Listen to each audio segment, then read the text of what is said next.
Mumtaz TV bersama menegakkan sunnah. Assalamualaikum warahmatullahi wabarakatuh.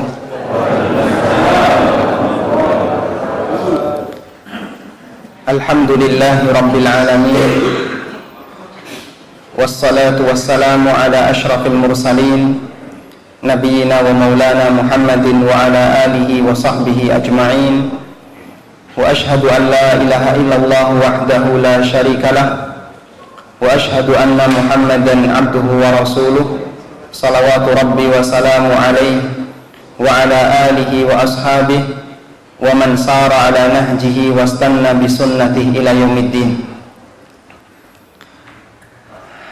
Dumateng panjenenganipun Bapak Mudir Pondok Pesantren Karangasem Paciran. Wonten ngriki? Wonten nggih? Alhamdulillah, Masya Allah. Para alim ulama yang kami hormati, yang barangkali turut hadir di kesempatan kali ini, termasuk juga para jajaran takmir masjid napa niki Pak? Fahad Turki. At-Turki. Keng napa Pak jenenge At-Turki ini? Donaturnya. Masya Allah. Syekhnya Fahad berasal dari Turki. Masya Allah. Tapi bukan Turki yang Oh, ngaten. Alhamdulillah. Nggih. Semoga amal beliau diterima oleh Allah Subhanahu wa taala. Ngeten Pak, kapan tiang Indonesia itu nggak ada masjid teng Turki Pak? Biar nama jenengan itu ada di sana. Yang paling banyak kan nama orang Arab di Indonesia, ngeten gitu. Karena Masya Allah royalnya mereka untuk membantu kaum muslimin tanpa mengenal batas negara, sehingga banyak bangun masjid orang mong teng Saudi, namun teng Qatar, bahkan ke luar negeri. Kadang saya berpikir ini ada banyak sekali masjid di Indonesia namanya syekh-syekh dari Arab, karena donasi berasal dari mereka. Kapan Indonesia duwe masjid ning Saudi? Nah, misalnya jenenge Sujono Indonesia, kan pantes ngoten ya. Tapi yang jalan King Fahad, wah mentereng ngoten ya. Atau Kusmiati Tengkudi kan. Jadi nama Jawa tapi ada di Arab karena donaturnya dari Indonesia. Karena itu sementara ini negara kita masih menjadi negara penerima dana. Semoga kelak ke depan bisa menjadi negara pendonor dana. Sanggup betul? Nah, ini bahasannya kan tentang bagaimana keberkahan rizki yang halal. Oke. Bapak Ibu yang dimuliakan Allah Subhanahu wa taala, engkang sepindah utang itu saya kata nggih. Saya dipikir utang riyen ya Pak. Nah, nggih. Nembe mikir bangun masjid. Nggih, Bapak Ibu yang dimuliakan Allah Subhanahu wa taala, yang pertama kami ingin sampaikan Masya Allah ya, bejane dadi wong Ciran, dadi wong Blimbing dan sekitarnya ditunggui kathah kiai. Karena sebuah masyarakat itu kalau di situ ada banyak ulamanya, kathah wong pinter agama, insya Allah menjadi masyarakat yang terdidik.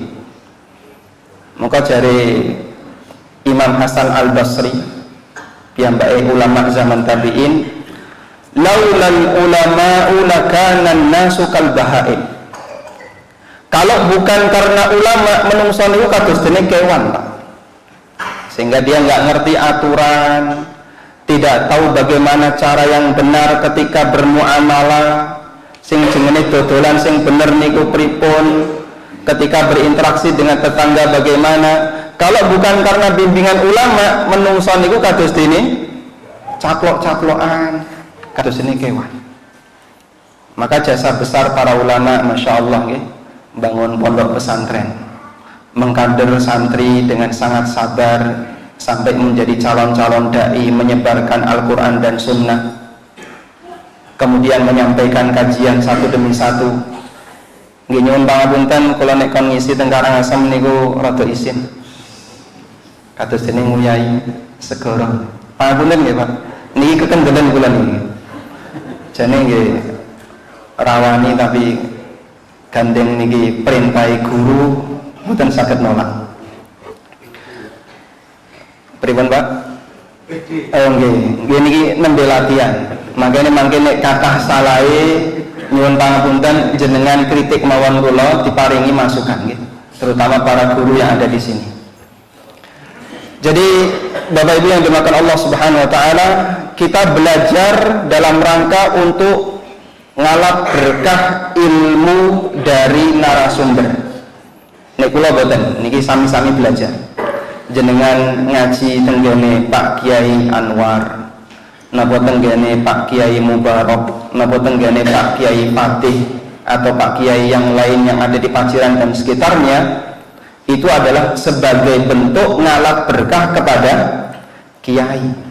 Duwe tangga kiai ya dimanfaatno Pak. Ora mung duwe tangga kiai digoleki idune tok. Nek anake lara ditambakno sembur mari. Bukan itu yang dicari. Tapi yang dicari ketika kita bertetangga dengan pondok pesantren, bertetangga dengan kiai, yang dicari apanya Pak? Yang dicari ilmunya. Sebab kita semuanya ini butuh ilmu agama. Semakin banyak ilmu agama yang kita ketahui, berarti kita mengakui kalau diri kita ini penuh dengan kekurangan. Monggo ngaji. Masih banyak ilmu yang tidak kita ketahui. Masih banyak babagan agama sing mboten kita ngerti. Karena itu kita mendekat untuk belajar biar kita bisa semakin sesuai dengan aturan. Karena orang yang gak ngerti itu biasanya ngaku paling bener dhewe. Nah orang aku orang podo karo organisasiku berarti ora podo karo aku. Sampai ormas disebut agama. Lho kok ana kiai ngarani ormas podo karo agama. Ramal bu ormas iki nyemplung ngerokok. Masya Allah, la haula wala quwata illa billah. Sampun ngapling-ngapling kados ngene iki sing ngajari sinten? Sing ngajari sinten? Maka kita belajar itu tujuannya adalah untuk mengeluarkan manusia dari sempitnya golongan kepada luasnya Islam, sehingga dengan mendekat kepada Al-Quran dan Sunnah, biar tidak menjadi orang yang seperti itu jemaah. Walhamdulillah kita bersyukur kepada Allah. Allah memberikan kita hidayah, tesih purun ngaji. Ngaji itu sebagai salah satu di antara pengaruh karena kita mengakui saya itu masih bodoh. Aku ini oke, saya nggak ngerti. Bisa jadi yang selama ini saya ikuti mungkin ada yang keliru. Dengan belajar satu demi satu kita memperbaiki. Alhamdulillah. Sehingga betul apa yang dikatakan oleh Hasan Al-Basri. Kalau bukan karena ulama, manusia itu seperti binatang. Sehingga ngomong sakarepe, gitu ya. Berinteraksi dia nggak pakai aturan dan seterusnya. Belajar mengeluarkan manusia dari sempitnya golongan menuju luasnya Islam. Walhamdulillah. Baik, pun cekap. Beres. Niki nembe pembukaan. Masyaallah. Dan Nabi SAW memberikan banyak sekali janji ya, bagi orang yang mau belajar agama. Kuatah sangat keutamaan belajar ilmu agama. Ada salah satu buku yang ditulis oleh Ibnu Qayyim. Buku itu judulnya Miftahud Daris Sa'adah, kunci surga. Buku itu berisi tentang penjelasan keutamaan ilmu dan keutamaan menuntut ilmu. Lebih dari 100 Ibnu Qayyim menyebutkan tentang keutamaan menuntut ilmu agama, baik dari Al-Quran maupun hadis Nabi Sallallahu Alaihi Wasallam. Sambil beliau membuat kesimpulan kados ngeten iki. Ma kana fi kitabillahi min madhin fahuwa min thamratil ilmi. Sedaya pujian sing ana ning jerone Quran itu karena pengaruh dari ilmu. Allah memuji ulul albab, Allah memuji ulil absar, Allah memuji wong mukmin sing pandai bersyukur dan seterusnya. Semua bentuk pujian yang ada dalam kitabullah ngendikan Ibnu Qayyim itu karena pengaruh dari ilmu. Wa ma kana fi kitabillahi min dzammin fa huwa min atharatil jahli. Dan semua bentuk celaan yang ada dalam Al-Qur'an itu sebabnya adalah karena pengaruh dari ketidaktahuan manusia. Dan kita dilahirkan oleh Allah, jenengan ketika lahir niku pun apal pinten juz, Pak? Pun apal pinten juz? Itu lahir. Sudah hafal juz amma? Masya Allah. Gitu. Ada nggak manusia yang ketika dilahirkan oleh ibunya dia langsung hafal juz amma? Tidak ada. Semua berawal dari apa, Pak? Nol. Monggo nek wong tua niku duwe anak yang diinformasikan ke orang lain apanya, Pak? Ukuran fisik, jenis kelamin, panjangnya, berat badannya. Tidak ada satupun orang tua ketika dia punya anak menyampaikan alhamdulillah telah lahir anak saya yang pertama sudah hafal 1 juz. Diguyu karo jin. Semua kita lahir dalam kondisi nol. Semua manusia. Allah Subhanahu wa taala berfirman, "Wallahu akhrajakum min butuni ummahatikum la ta'lamuna syai'a." Allah mengeluarkan kalian dari rahim ibu kalian tidak mengetahui apapun. Tetes kula panjenengan sedaya termasuk juga para ulama siapapun dia, begitu lahir procot nol, nggak punya pengetahuan apapun. Lalu Allah kasih tahap demi tahap pengetahuan kepada kita. Nah, orang yang belajar itu menyempurnakan ketidaktahuannya ini biar semakin berkurang. Maka kalau dia biarkan saja, sing jenenge wong niki nek boten sinau, tetap akan kembali pada hukum asal, yaitu nol, nggak ngerti apa-apa. Nggih, nyuwun sewu nggih. Antara sepuh dengan berilmu, tua dengan berilmu, niku sami kalau napa benten, Pak? Beda ya. Bedanya apa, Pak? Bedanya apa? Wah, sing jenenge wong tua niku kan dihormati to, Mas. Wong berilmu juga dihormati. Oh, padha dihormati. Karena yang satu status usia, yang satu dia punya ilmu. Tapi apa bedanya antara tua dengan ilmu? Tua itu dibiarkan saja, Pak, tua, Pak. Ana menungso lahir dimbarno wae. Tua betul. Anggere urip mesti tua. Sehingga nggak pakai usaha. Maka yang namanya usia muncul uban, awake wis lemah dan seterusnya. Nggak perlu pakai usaha. Semua manusia pasti mengalaminya. Tapi kalau berilmu perlu ada usaha. Usaha ini yang kita lakukan untuk mengurangi nilai dari ketidaktahuan yang ada pada diri setiap manusia. Semoga dengan ini kita semakin termotivasi untuk belajar, terutama belajar dari para ulama ahlu sunnah yang mereka mengajarkan Al-Quran dan sunnah, bukan untuk menggiring masyarakat ke arah kelompoknya, bukan untuk menggiring masyarakat dalam rangka mengagungkan dirinya, tapi kita belajar dalam rangka untuk mengagungkan Allah Subhanahu wa ta'ala.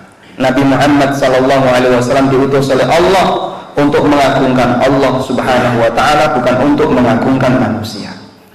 Baik, selanjutnya Bapak Ibu yang dimakan Allah, kita akan masuk tema kajian kita, keberkahan harta yang halal. Nah, tengriki mayoritas nyambut damel napa? Niang, Bogor, tani jarang nek jirang. Dagang, tukang, nguli, Masya Allah.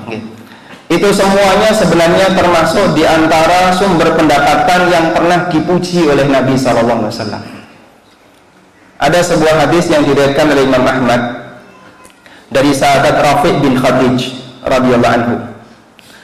Ada orang yang bertanya kepada Rasulullah SAW, "Ya Rasulullah, ayyul kasbi atyab?"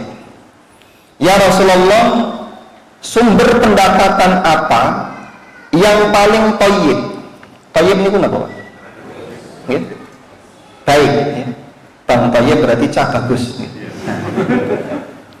Sumber pendapatan apa ya Rasulullah yang paling thayyib? Artinya yang paling halal, yang paling tinggi tingkat kehalalannya.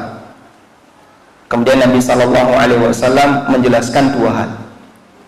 Beliau mengatakan, amalur rajul biyadihi wa kullu bai'in mabrur. Sumber pendapatan yang paling thayyib itu ada dua. Pertama adalah hasil dari jerih payah seseorang. hasil dari kerja pribadinya. Nggih kados wong nyambut gawe niku ana sing dadi tukang, kuli dan seterusnya. Wa kullu bai'in mabrur sing nomor kali keuntungan dari jual beli yang mabrur. Contohnya nama Pak bakul, bakul iwa, bakul jajan, lalu dia mengambil margin, mengambil keuntungan dari jualan yang dia lakukan. Tapi dengan syarat jualannya harus jualan yang mabrur. Jadi istilah mabrur niku Bapak Ibu orang mau nang haji tok. Nabi SAW juga menyebut dengan istilah mabrur untuk jual beli yang sah secara syariat dan tidak menimbulkan masalah di masyarakat. Kalau jual beli itu diwarnai dengan transaksi riba, ono unsur penipuan, kadang direndam dhisik ge ditimbang, atau misalnya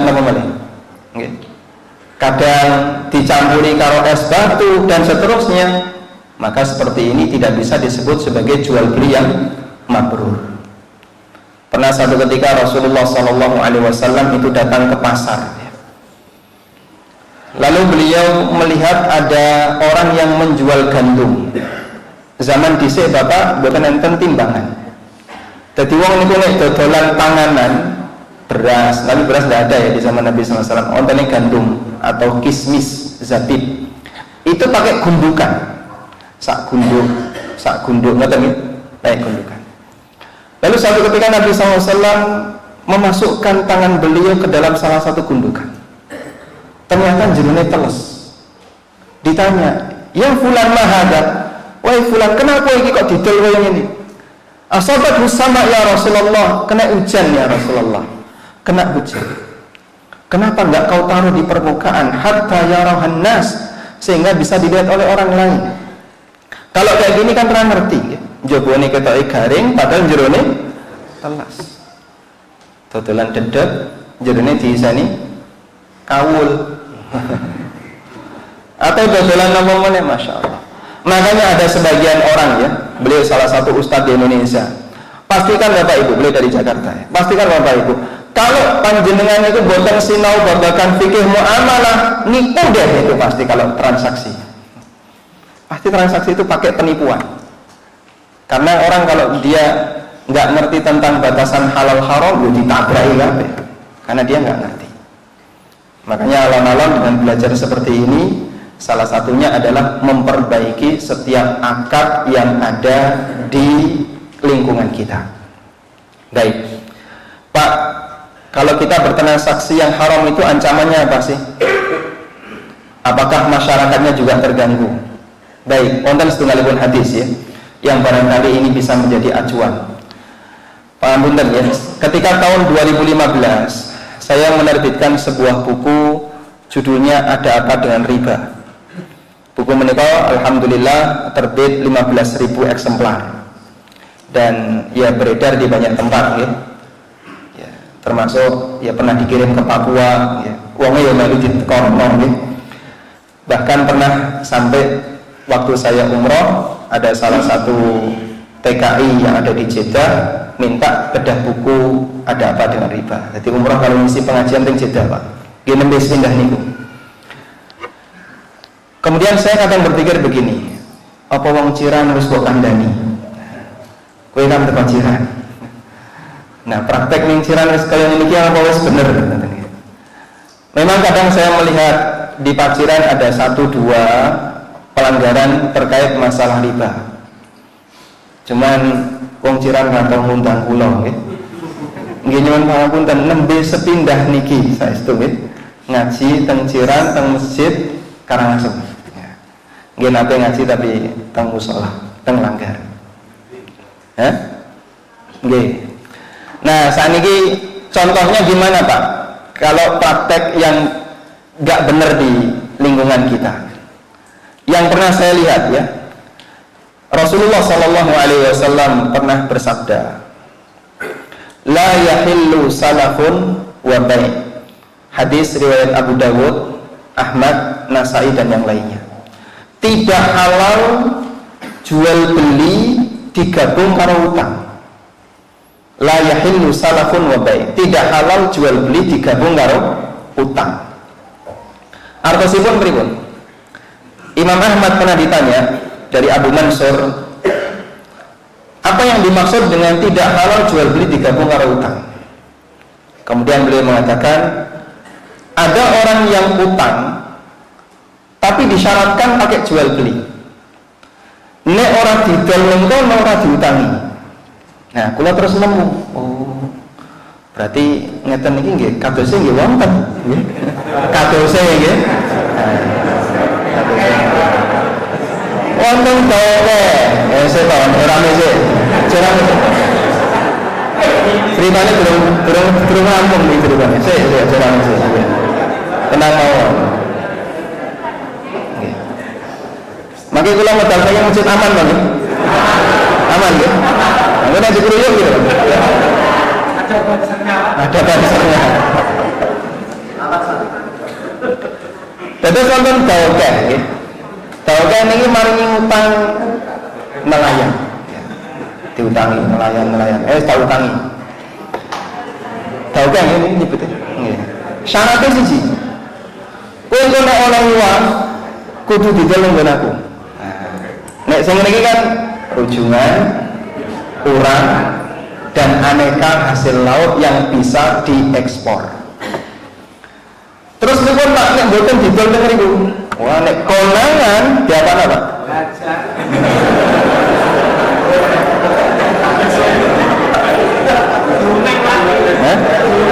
Domeng. So tak utangi ya langsung ditagih utangnya. Jadi ini kelihatan sekali. Aku gelem ngutangi sampeyan, nek sampeyan ngedol hasil laut sampeyan ning nggon aku. Seperti ini ternyata tidak hanya ada di Paciran, ya. Ada juga di Blimbing, ya.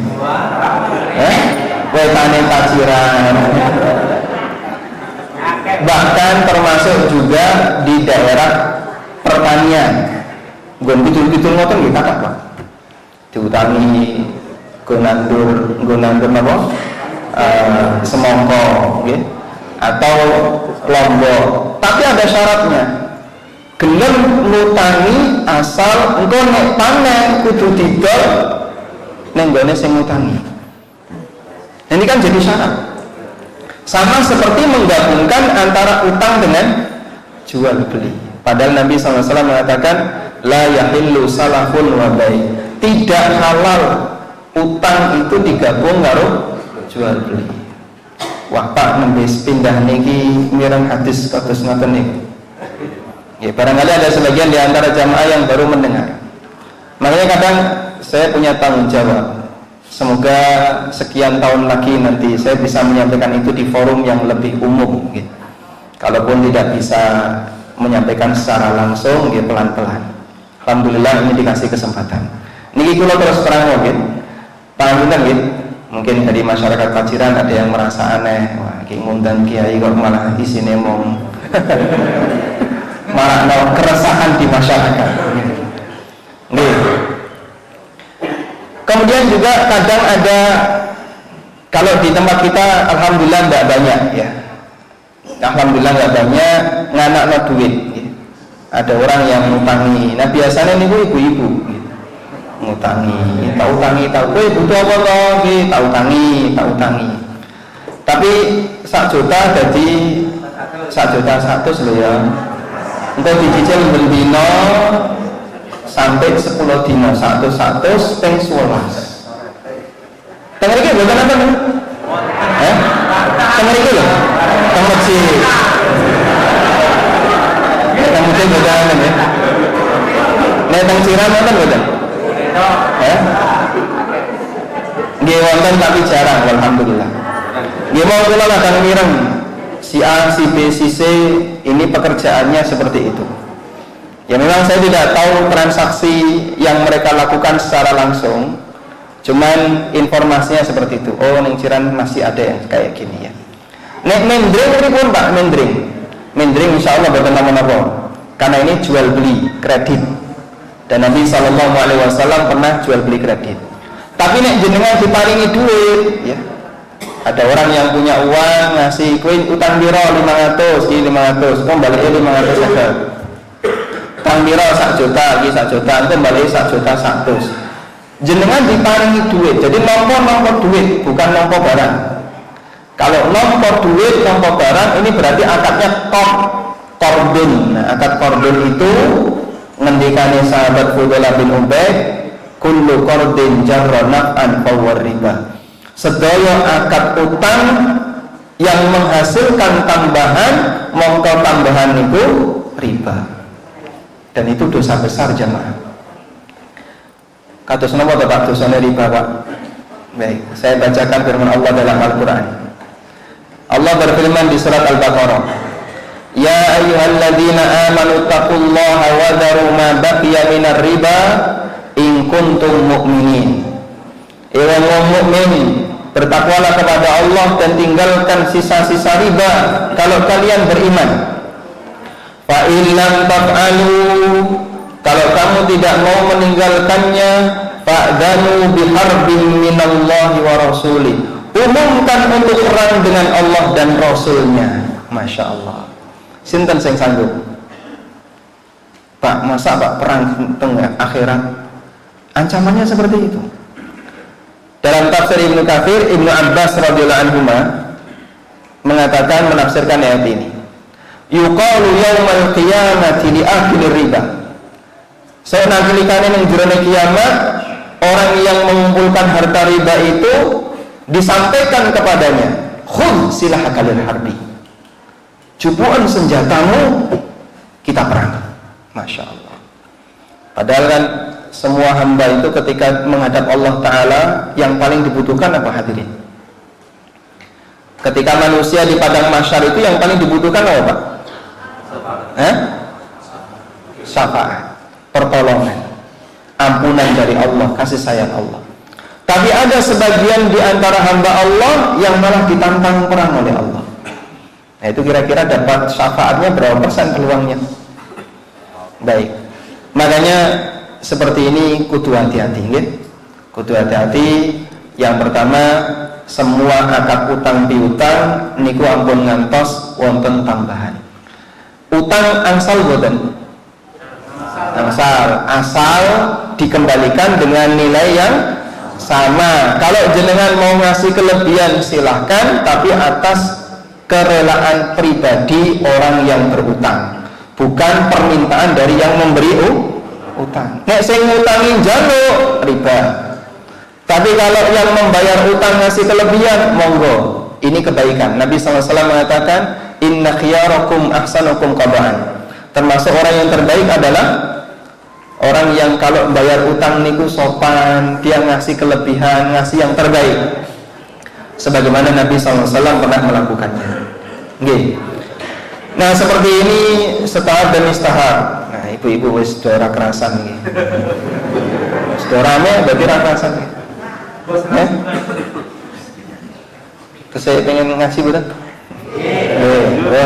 Lanjut ya. Jangan tenang lawan. Insya Allah kopinya itu saya kata. Oke. Jadi seperti ini kalau terjadi di masyarakat, mohon tidak dibiarkan.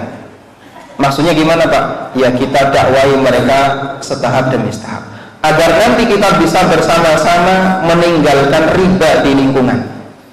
Karena ada sebuah hadis yang diriwayatkan oleh Al-Hakim, salah satu di antara ancaman yang terjadi pada masyarakat yang tidak mau meninggalkan riba, idza dhahara zina war riba fi qaumin, nalikane perbuatan zina dan praktek riba semarak di masyarakat, tidak ada yang mengingkari, dilakukan terang-terangan, liyane yang meneng wae, sehingga mereka melakukannya nggak ada rasa malu, tidak ada beban dosa, semarak di masyarakat. Faqad ahallu bidzalika kitaballah, berarti mereka telah mendaftarkan diri untuk mendapatkan hukuman Allah. Mereka telah menghalalkan dirinya untuk mendapatkan ketetapan Allah, artinya telah siap untuk mendapatkan hukuman Allah. Jadi terkadang hukuman itu tidak hanya diberikan kepada pelaku jamaah, termasuk juga diberikan kepada lingkungan di sekitarnya. Sebab maksiat itu dibiarkan beredar di tengah mereka tanpa ada pengingkaran. Ya. Alhamdulillah, negara Wajiran, ini termasuk di antara yang sangat hati-hati dalam menjaga hubungan lawan jenis, gitu. Sehingga kita perhatikan, alhamdulillah, jilbaban kemana-mana ibu-ibu, gitu. Yang muda-mudi juga sama, mereka masih menjaga aurat. Mungkin tidak sama seperti di Jogja, aurat masih banyak tercecer di mana-mana. Alhamdulillah di sini masih terjaga. Cuman kadang sing jenenge pacaran itu rada angel nggih, Pak? Rada angel dikendalikan. Dan ini kadang butuh diseriusi. Terutama nggih nyuwun pangapunten, di lembaga pendidikan itu sangat rawan terjadi.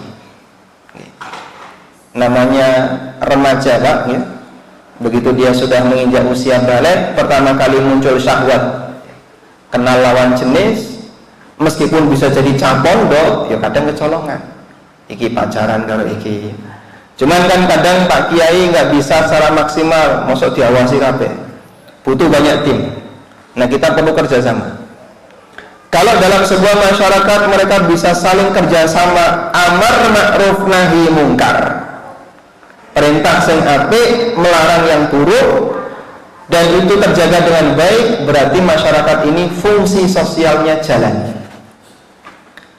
Atau sipun apa Pak fungsi sosialnya jalan? Masyarakat ini menjadi masyarakat yang lebih berwibawa. Ya. Saya kadang sering bercerita ya ke jamaah yang ada di Jogja. Saya memperkenalkan diri di pondok saya, di kampung saya wonten beberapa pondok. Ya.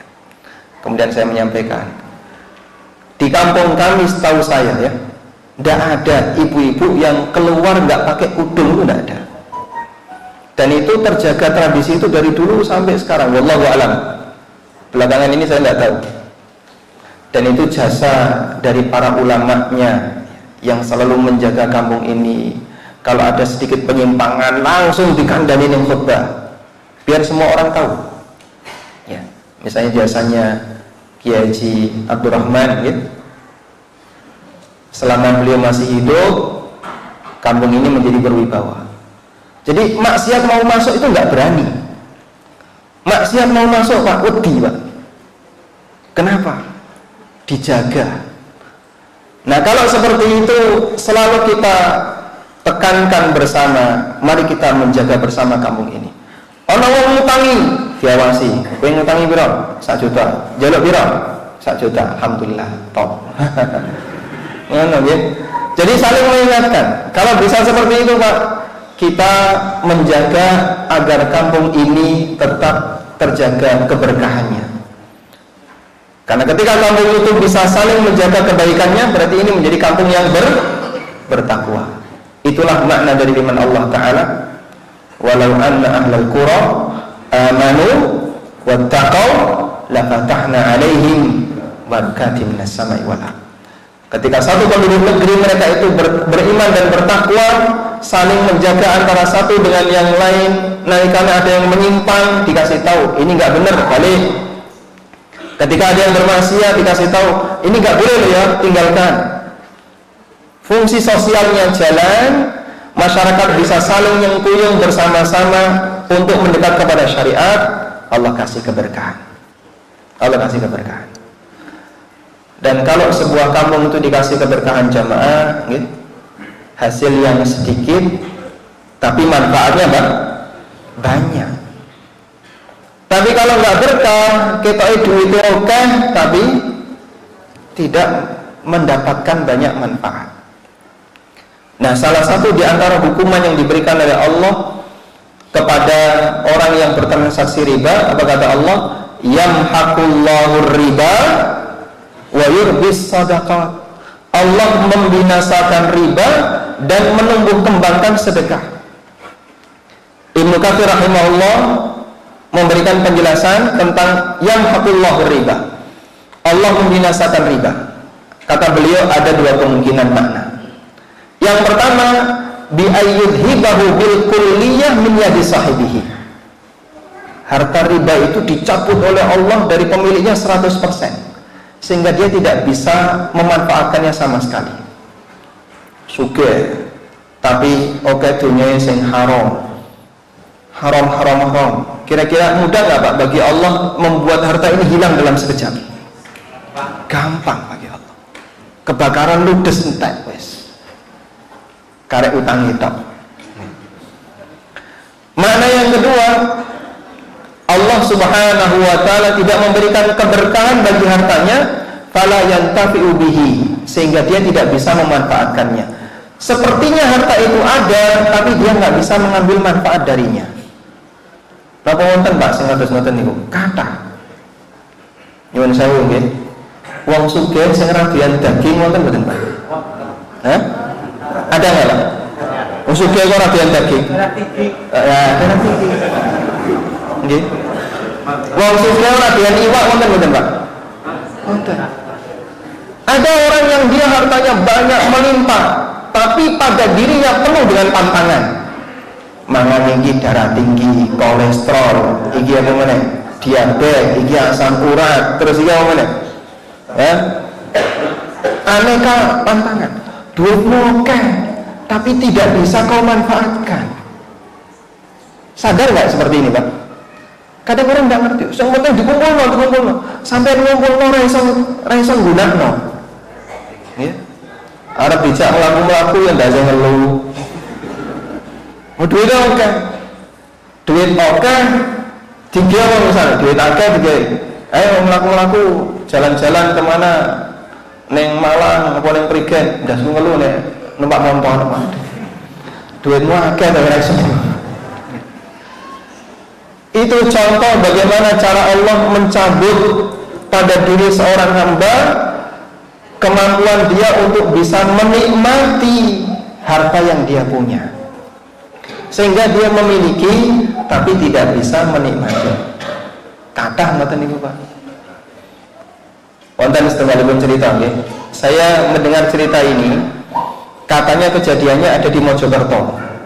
Cuman nggih dereng nate ngecek langsung ke lokasi.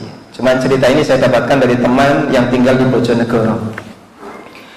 Di Mojokerto niku wonten tiyang sing sugih Pak. Omahe akeh,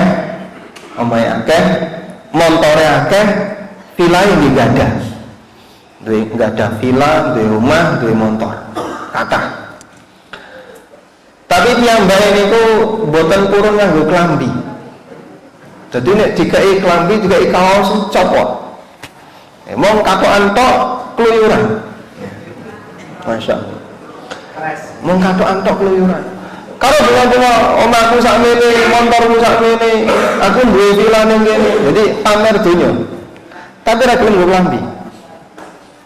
Ya anaknya izin, keluarganya izin, sehingga kalau ketemu bapaknya seperti itu langsung dicekel gomule. Tapi dia nggak betah di dalam rumah, pengennya keluyuran kalau bengok-bengok ngono. Ra gelem nggo klambi. Masya Allah. Baik. Ternyata ya orang ini pendapatannya piyambake nggadah BPR. Bank napa BPR? Jadi dia punya banyak BPR. Duitnya yang tinggal tuku klambi cukup betul Pak? Wah, sisa-sisa Pak. Iso klambi, iso omah isine klambi tok nek mong gitu klambi wong duwe villa kok. Tapi ra gelem nganggo klambi. Berarti nama ini dia tidak bisa memanfaatkan nikmat yang Allah berikan kepadanya. Duwe motor tapi numpak motor muntah. Duwe sepeda kata tapi reso numpak sepeda. Nek numpak sepeda wiwilen. Mangan sego ora oleh oke-oke. Engko nek kakean mangan sego ndak diabetes. Ngombe napa meneh? Ngombe sing rada legi ora oleh Pak, pantangan. Sing tak ombe iki mesti diombe dak. Dikai sing kaya ngene iki padahal duwite akeh. Seperti itulah cara Allah mencabut nikmat pada hambanya. Wong kadang wong niku ora krasa. Lah sampean ngumpulno saukae ge apa? Bar mati kiroyoan anake, ahli warise royoan. Ternyata duwe bojo simpenan. Ngene Ki konangan, aku njaluk warisan. Lho kowe iki surat nikahmu mana? Ora ono, tapi bapakmu tahu nikah karo aku. Nah, akhirnya malah jadi kacau rumah tangga. Itu banyak jemaah. Makanya jangan dikira kalau orang duitnya banyak itu berarti uripe kepenak, belum tentu. Ada banyak orang yang dihukum oleh Allah dengan cara seperti itu. Duit banyak tapi dia tidak bisa memanfaatkannya. Ya. Pun isyarat. Sampun nih Pak. Pun cekal ta. Nggih. Lah kula dikengken napa, Pak? Tugasnya sampun. Nggih. Baik. Belum selesai. Sampai jam berapa nih? Saya minta izin dulu sama Pak Takmir. Ketua Takmir pundi? Itu lah Pak. Pripun? Secukupnya aja dulu, nanti saatnya agak Adzan dulu atau adzan nanti? enggak Pak. Lanjut aja. Manut saya ngikut aja. Lanjut aja. Baik.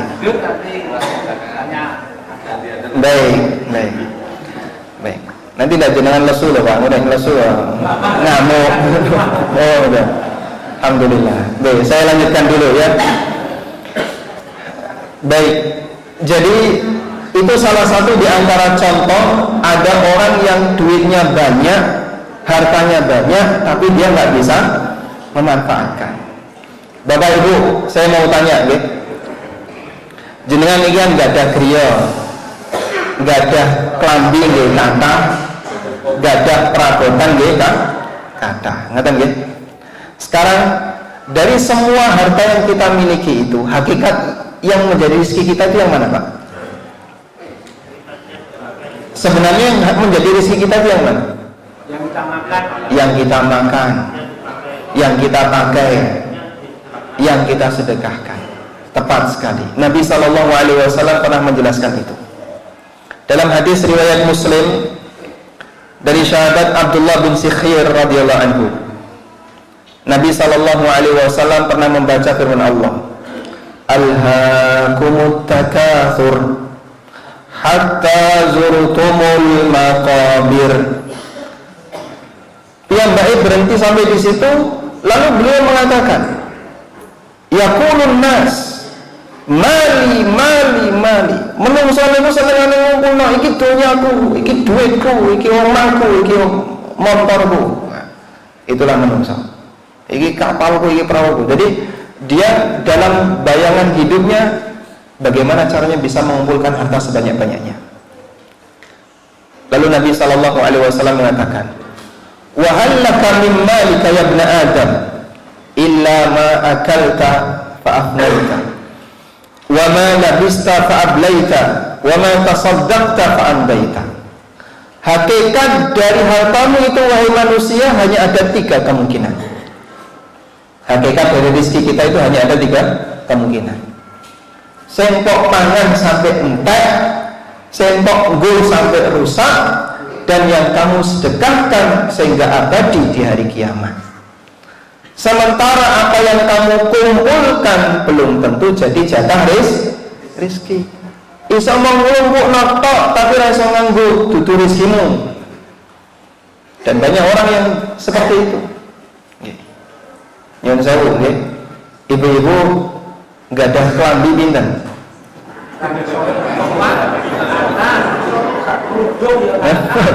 Udung yo kata, kelambi kata. Tas nggih kata. Apa meneh wadah nggih? Mangkok niku sak tumpuk. Terus saya mulai wajan duwe 5. Nggih. Pun jenengan klambi enggak ada kata. Nggih, kudung nggih enggak ada kata. Sing jenengan nggo, sing ibu nggo bendina niku mung pinten? Gantiannya berapa kerudung? Paling cuma 3 atau 4 kerudung ya? Atau cuma 2. Kadang kita ibu-ibu punya mukna 5. Sing dimana mau siji sampai kecut udah kan.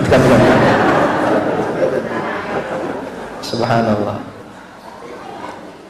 Jenengan punya gelas banyak sekali, Tapi yang dipakai sehari-hari itu paling cuma 2 atau 3 yang ditaruh di meja makan, yang dipakai bergantian. Maksudnya gimana Pak? Yang jenengan simpen itu belum jadi jatah rezeki. Ya mau disimpan. Kita itu seneng ngumpul, seneng nyimpan. Tapi belum tentu, sekali lagi, itu menjadi jatah rezeki. Nah, ini salah satu di antara cara Allah Ta'ala memberikan hukuman bagi manusia, sehingga dia pinter ngumpul. Kata Nabi SAW, mali iki dunyaku, iki duitku, iki motorku. Tapi dia nggak bisa pakai, dia nggak bisa menggunakan. Terus yang benar gimana?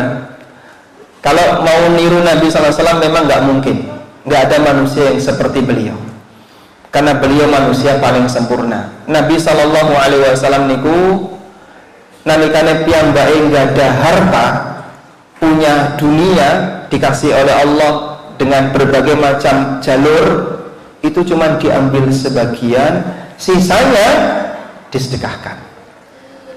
Kadang beliau sedekah 100 ekor kambing, Masya Allah. Kadang 100 ekor onta, kadang ngasih kuda, kadang ngasih. Sehingga beliau ketika hidup itu hanya mengambil sebagian saja yang cukup untuk hidup, sisanya dikasihkan orang-orang yang membutuhkan. Maka seluruh harta beliau fisabilillah. Seluruh harta Nabi SAW fisabilillah. Sampai beliau tidak punya warisan. Ada sebuah hadis dari sahabat Amr ibn Harith. Hadisnya riwayat Bukhari. Beliau pernah mengatakan, "Ma taraka Rasulullah sallallahu alaihi wasallam dinaran wala dirhama wala 'abdan wala amatan illa baghlatahu al-bayda allati kana yarkabuha wa silahuha wa ardan ja'alaha libnis sabil sadaqatan." Nabi SAW ketika meninggal dunia, beliau itu tidak meninggalkan warisan berupa duit, dinar maupun dirham. Beliau tidak meninggalkan warisan berupa budak, lanang maupun wedok. Dan beliau tidak meninggalkan warisan apapun selain bigol. Bigol itu jaran kawin karo keledai. Nah, itu punya anak namanya bigol. Seperti keledai. Hanya keledai yang warnanya putih yang beliau tunggangi sehari-hari, dan senjata serta tanah yang semuanya disedekahkan. Masya Allah. Sehingga amal Nabi SAW terhadap harta itu sempurna. Pak, nek kaya ngono aku ora kuat. Betul, tidak ada satupun manusia yang sanggup seperti itu. Ya, tapi minimal begini. Tolong dipahami bahwa hakikat rizki yang abadi adalah apa yang kita manfaatkan ketika kita menghadap Allah. Sehingga para sahabat itu semuanya berlomba-lomba gadah sing jenenge wakaf. Semua sahabat yang mampu, sebagaimana keterangan dari sahabat Abdullah bin Zubair, "Ma min ashabin Nabi sallallahu alaihi wasallam dzu maqdiratin illa waqafa." Tidak ada satupun sahabat Nabi sallallahu alaihi wasallam yang punya kemampuan finansial, punya kemampuan dari sisi pendanaan, kecuali pernah wakaf. Itu amalnya para sahabat. Karena mereka ingin wis kesel nyambut gawe, sing jengene wong wis kesel golek duit, nek ora ana gunane ning akhirat, Masya Allah mesakne. Berarti kesel itu kudu ana gantine. Apa gantinya? Saya harus punya modal di akhirat. Nah, modalnya itu dia keluarkan sebagian hartanya untuk wakaf. Wakaf ini pun apa Pak? Menyumbang sebagian harta untuk unit, untuk kegiatan yang permanen, yang dia nggak habis pakai. Ya, contohnya untuk pembangunan masjid, pondok pesantren, duit-duit, gue nyumbang. Ono sekolah sing butuh nopo, ini butuh bangku, kita sumbang. Bisa jadi Bapak Ibu, usia bangku ini lebih panjang dibandingkan usia jenengan. Nah, itulah keutamaan wakaf. Orang yang sudah meninggal dunia tapi wakafnya masih mengalirkan pahala. Makanya wakaf itu disebut dengan shadaqatun jariyah. Dan makna shadaqatun jariyah keterangan An-Nawawi dan Imam Ar-Rafi'i adalah wakaf. Itulah umur yang kedua. Umur kedua itu apa Pak? Jenengan sampun sedo dikubur di dalam tanah, tapi karyanya, wakafnya mengalirkan pahala. Terus mengalirkan pahala. Mas, saat ini masjid Turki ini butuh Quran bukan? Butuh.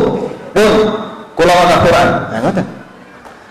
Semoga nanti Quran ini usianya lebih panjang dibandingkan usia saya. Nek aku mati, Qurannya dipakai terus mengalirkan pahala.